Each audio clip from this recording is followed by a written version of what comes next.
All right, today we're looking at using the 1.5 button press to create our buttons. So if you've already created your artwork in Photoshop or you've done a hand-drawn button, the important thing is that we're going to use a circle cutter, not a pair of scissors to cut the circle. You do need to, however, trim the sides so that it will fit into the circle cutter, which is just to my right here.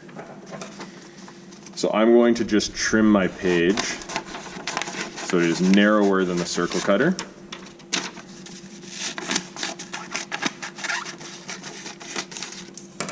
And you would do the exact same thing with your hand-drawn button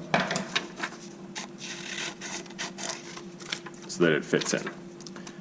Please be careful or take note that there are 2 button presses and 2 circle cutters. They are different sizes, so you can only use the circle cutter here for the 1.5 inch. The other one is a 1 inch button, which would be for a lesson later with buttons this size. We insert our artwork into the circle cutter with the handle in the upright position. Once it's centered, push the handle down, bring it back up. Slide out your artwork, reach underneath, and pop up the graphic or your image. So we're just going to clean up our area really quick so you can see everything I'm doing now.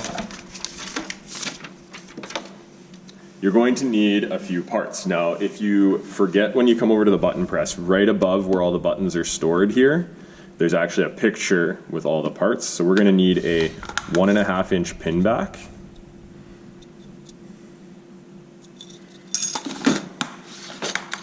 .5 inch shell.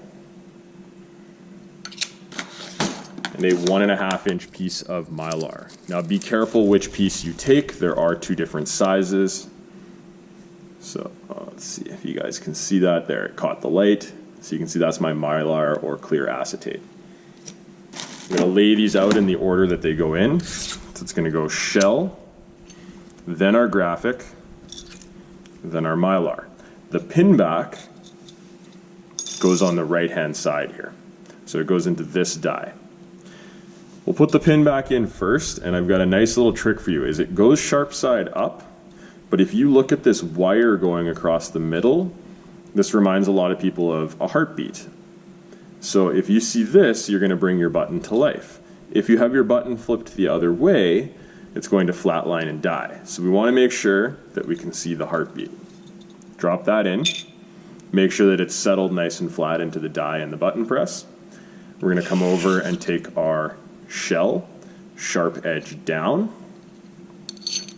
drop it in. And you might have noticed that it settled in perfectly and sunk down. That's great. That's exactly what we want. Then we put in our artwork, then our Mylar, and you'll notice that I'm taking my fingers and just lightly tapping it down to make sure that it's in the button press. You spin the die so that the image is underneath first, grab the handle, and you're going to pull all the way down till you feel it stop. Return it to the up position, rotate the die. You'll notice that that's the pickup die, so it's picked it up, and now we're going to crimp it together with the other one. It's the exact same process, all the way down, back up. Spin the die back, and there's your button.